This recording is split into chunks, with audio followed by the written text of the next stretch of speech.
you walk outside, and you can't see pollution as such. It's not like a fire where it gives off smoke. It only sort of hits home, but when you have kids and they're born with illnesses. It worries me as a parent how factors which I kind of feel are out with my control may be impacting on my children. The evidence about the harm of air pollution is growing year by year. It seems to be something that is toxic to every organ in our body. There's very clear links between air pollution and lung disease, heart disease, dementia, also to things like diabetes, even obesity. There seems to be a link. It's even more important to spread this knowledge and understanding to all families in Bradford so that we all feel empowered to be able to improve the health of our families. Air pollution has been a big issue for a number of years. Even recently there was a report saying that approximately 64,000 people prematurely die every year in the UK because of poor air quality. It's one of the biggest public health problems that we have in the UK.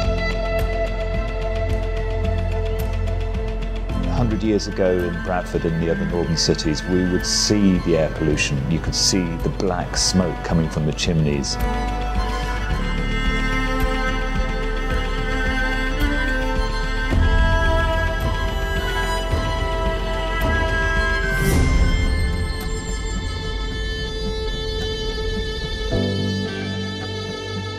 So we went to meet Munawar Raja, who has 2 young boys. One of them has got asthma.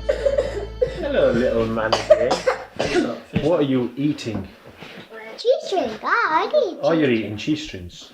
Do you like cheese strings? Yeah. And what is your favourite toy? A car. Car. And what is your favourite toy, Hazik? Car. What comes out of cars? Cars. Yeah. Like most young boys and young men, I loved cars. And as soon as I qualified as a junior doctor, started buying cars and doing them up, loved them. Being part of Born in Bradford and the research that we're doing on air pollution about 7 years ago, we showed this very powerful effect of air pollution and harm to the unborn baby. We measured the levels of air pollution round addresses where pregnant mums were living. And what we found was very, very clear links between the quality of the air and head circumference of babies and birth weight of babies. Those are very key factors for living a healthy life. And it was a wake-up call for me about how harmful this invisible toxic exposure is to human beings and to children in particular. Hazik was premature by a couple of weeks. He was small, he was 4 pounds 6 ounces. But then when he was 2, they diagnosed him with asthma. He starts wheezing, so if he gets a little cough or a cold, you'll be able to hear it. Childhood is a really vulnerable period. We've been able to show that this is damaging their lives in the long term. 25% of childhood asthma in this city can be attributed to air pollution, and from car air pollution in particular. In terms of the future, obviously it's not something that that we can predict, but you'd like to think it'll live a normal life.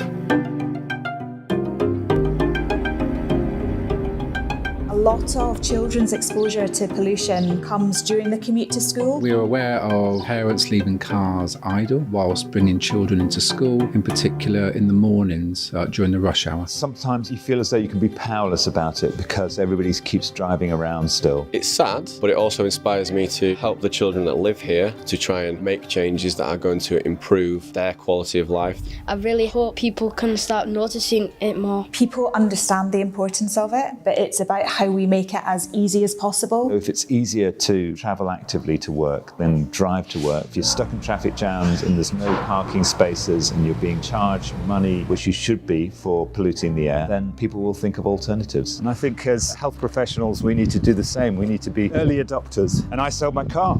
If you start cycling, you encourage other people to do the same. Start encouraging, normalizing active travel. Everybody who's been involved in the research recognizes that change happens at a small scale level, at a local level. You find that most people Born in Bradford tend to walk or run or cycle into work now. We need to change people's behaviour, and the easiest way to do that is through education, but also research, and then informing the community through the work of the children what they can do to improve the air quality in our area. One of the things that we want to do is we want to improve levels of air quality in Bradford. And the reason is because, air quality, when you breathe it in, all that stuff that comes out of exhaust pipes and chimneys, it does some damage to humans. You guys want to come closer? We were using air quality monitoring kit, indoor and outdoor. They could visually see what this kit was showing in terms of air quality. That's carbon dioxide. Yeah, so that's carbon dioxide. So what do you think of the carbon dioxide levels at the moment? Quite high. They learn how to interpret the data. They walk them around their local schools, their local environments to find pollution hotspots. When we had the air quality monitor in the classroom, it inspired the children to ask me if we could get some plants in our classrooms to try and help the air quality. What do you think causes highest amount of air pollution? Cars.